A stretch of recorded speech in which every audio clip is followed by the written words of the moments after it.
What if I told you that right now, your brain could be sending distress signals, and you're ignoring them? It's not as dramatic as a blaring alarm, but more like a subtle, persistent whisper you can easily dismiss. We're all guilty of it. We forget where we put our keys and laugh it off. We feel unusually irritable and blame it on a bad day at work. But these seemingly minor glitches in our daily lives could be much more significant than we realize. Memory lapses, weird mood swings, or even just constant fatigue. These could be the early signs of brain damage most people shrug off. Hey brain warriors, welcome back to the channel where your health comes first. I'm Olawale, and I'm so glad you're here because we're about to tackle a topic that is absolutely critical for everyone, no matter your age. Today, we're diving into one of the most underestimated threats to your long-term brain health.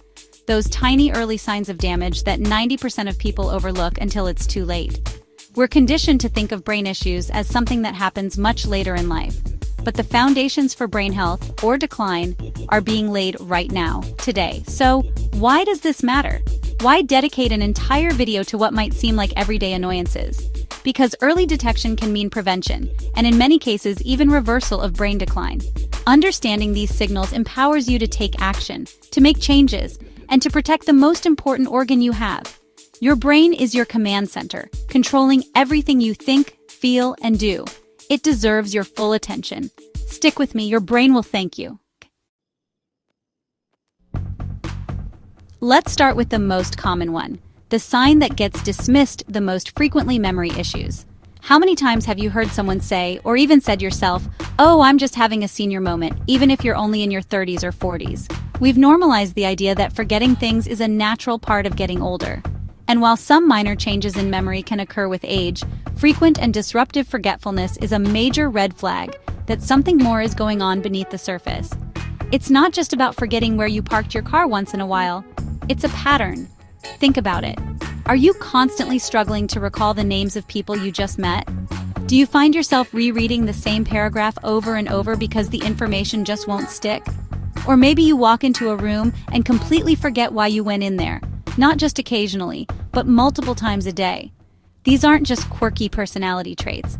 These are potential signals that your hippocampus, the brain's memory hub, might be under stress. This could be due to a variety of factors, from chronic stress and lack of sleep to nutritional deficiencies or even reduced blood flow. The danger here is complacency. When we label these memory lapses as normal aging, we close the door on investigation. We don't ask why it's happening. The brain is incredibly plastic, meaning it can change and adapt. But for that to happen, we need to provide it with the right conditions. Ignoring persistent memory issues is like ignoring the check engine light in your car. Sure, the car might run for a while, but you're risking a much bigger breakdown down the road. It's crucial to differentiate between a simple slip-up and a consistent pattern of memory decline. Let's look at the science for a second. Studies have shown that a high-stress lifestyle, for example, can lead to elevated cortisol levels. Chronically high cortisol can actually shrink the prefrontal cortex and hippocampus, areas vital for memory and learning. This isn't some far-off theory. It's a physiological process happening in response to our environment and lifestyle. So when you forget an important appointment or struggle to remember a key detail from a conversation, your brain might be literally telling you that it's overwhelmed and needs support. So the key takeaway here is to become an active observer of your own cognitive function. Don't just shrug off forgetfulness. Start paying attention to the frequency and the context. Is it happening more often? Is it impacting your work or your relationships?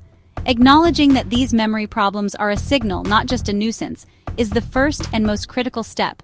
It's the difference between passive acceptance of decline and proactive preservation of your most valuable asset. At any age, your memory should be sharp, and if it's not, it's time to ask why.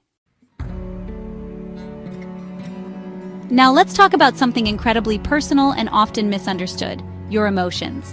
We tend to separate our mental health from our physical brain health, but they are intrinsically linked.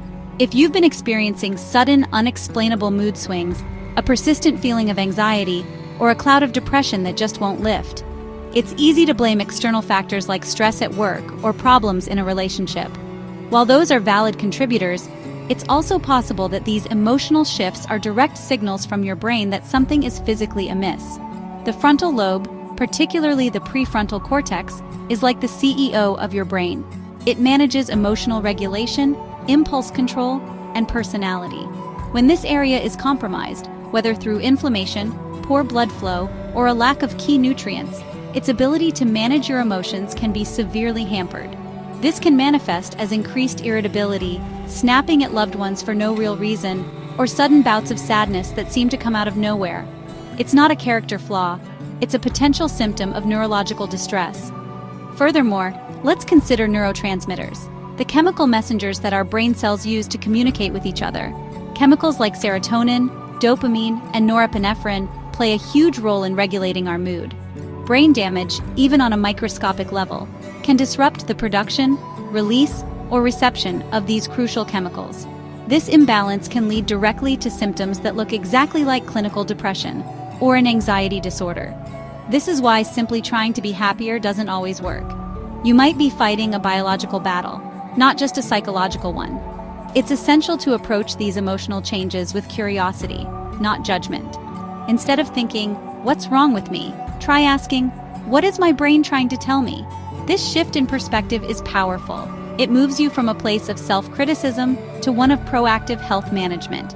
If your mood has changed drastically and persistently, it warrants a conversation with a healthcare professional who can help you explore all the potential causes, including the physiological ones. Ignoring these emotional signals is like ignoring a fire alarm because you think it's just a drill. Think of it this way. If you had persistent chest pain, you'd get your heart checked. If you have persistent and unexplained emotional pain, it's just as important to get your brain's health evaluated. This could involve looking at your diet, your sleep patterns, potential inflammation markers, and other physiological factors. Your emotional state is one of the most sensitive barometers of your brain's well-being. Don't dismiss it. Listen to what it's telling you, because it could be an early warning that allows you to intervene before the problem becomes more severe. All right, let's move from the mind to the body, though, as we know, it's all connected. Have you ever found yourself suddenly feeling clumsy? Maybe you're dropping things more often, stumbling over your own feet, or just feeling a bit unsteady when you stand up. Most of us would chalk this up to being tired or just not paying attention. But what if it's a sign that a specific part of your brain, the cerebellum, is sending out an SOS? The cerebellum, located at the back of your brain, is the master coordinator of voluntary movement, balance, and posture. When the cerebellum isn't functioning at 100%, the signals it sends to your muscles can become jumbled. This can result in what doctors call ataxia, a lack of voluntary coordination of muscle movements. In its early stages, it might not be dramatic. It could be as subtle as finding it harder to type on your keyboard, your handwriting becoming sloppier, or fumbling with your coffee cup in the morning. These aren't just random acts of clumsiness. They can be the very first indicators that the intricate neural pathways controlling your motor skills are experiencing some form of damage or stress. This damage can stem from various sources. It could be related to vitamin deficiencies, particularly B12, which is crucial for nerve health. It could also be a sign of reduced blood flow to that part of the brain, or even an autoimmune reaction causing inflammation.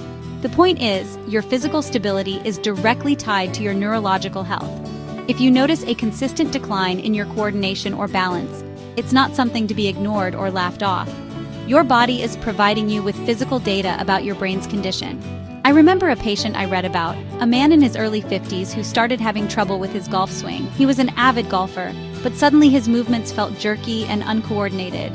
He also noticed he was tripping on the stairs more often. He dismissed it for months, blaming it on getting older. Finally, his wife convinced him to see a doctor. An MRI revealed a small, benign tumor pressing on his cerebellum. Because they caught it so early, it was successfully removed, and with physical therapy, he regained almost all of his coordination. His story is a powerful reminder that early intervention can make all the difference. So here's a simple check-in you can do. Try standing on one leg for 30 seconds, then switch to the other. Does it feel significantly more difficult than it used to? Or try walking heel to toe in a straight line. These simple tests can give you a baseline for your balance and coordination. If you notice a real change, it's a sign worth investigating further with a professional. Your sense of balance is a delicate dance choreographed by your brain, and if the choreographer is in trouble, the dance will falter. This next one is an epidemic in our modern world, feeling tired all the time. But I'm not just talking about the physical exhaustion you feel after a tough workout or a long day. I'm talking about a deep, persistent mental fatigue. It's that feeling of brain fog, where thinking clearly feels like wading through mud. You might struggle to concentrate in meetings, find it hard to organize your thoughts, or just feel mentally drained even after a full night's sleep. This isn't just being tired. This is a profound sign of a brain running on empty. Your brain is an incredibly energy-hungry organ. Despite making up only about 2% of your body weight, it consumes roughly 20% of your body's oxygen and calories. It needs a constant, steady supply of fuel and oxygen to function optimally. When that supply is disrupted, brain fog and fatigue are among the first symptoms to appear. This disruption can happen for a number of reasons. For example, chronic inflammation, which can be caused by a poor diet, stress, or illness, can impair blood flow and energy production in the brain. Think of it like trying to run a high-performance computer with a faulty power cord. The computer will slow down, it will glitch, and it won't be able to run complex programs. That's what's happening in your head when you're experiencing brain fog. Your neurons aren't getting the energy they need to fire efficiently, leading to slower processing speed, difficulty with focus, and that frustrating feeling of not being mentally sharp. It's a direct reflection of your brain's metabolic health. Many people accept this state as their new normal. They start relying on caffeine and energy drinks just to get through the day, masking the underlying problem without ever addressing the root cause. This is a dangerous cycle. Continuously pushing a fatigued brain without giving it what it needs, be it better nutrition, more oxygen through exercise, or reduced inflammation, can lead to long-term damage. The brain fog isn't just an inconvenience, it's a warning light that your brain's energy crisis is becoming chronic. So if you're living in a constant haze, it's time to stop and assess. Are you getting enough quality sleep? How's your diet? Is it rich in brain-healthy fats, antioxidants, and nutrients? Are you managing your stress levels? These aren't just lifestyle tips. They are fundamental pillars of brain energy support. Addressing these areas can often lift the fog and restore mental clarity. Don't resign yourself to a life of mental exhaustion. Your brain is capable of so much more, but it needs the right fuel in the tank. Finally, let's talk about your senses, specifically your vision and hearing. When we experience issues like blurry vision or difficulty hearing, our first instinct is to book an appointment with an optometrist or an audiologist, and that's absolutely the right first step. However, it's crucial to remember that our eyes and ears are just the hardware. They collect the raw data, light and sound waves, but it's the brain that does the incredibly complex work of processing that data into the meaningful sights and sounds we experience. Therefore, sometimes a change in your vision or hearing isn't a problem with the hardware, but with the central processing unit, your brain. For example, if you're experiencing blurry or double vision, or even a sudden loss of vision in one eye, it could be related to the occipital lobe, the part of your brain responsible for processing visual information. Similarly, if you find that you can hear people talking but you struggle to understand what they're saying, especially in a noisy environment, it might be a sign of an auditory processing issue in the temporal lobe. These neurological signs can be subtle at first. You might just feel like you need a stronger prescription for your glasses, or you might start blaming others for mumbling. But if these issues persist or come on suddenly, they should be taken very seriously.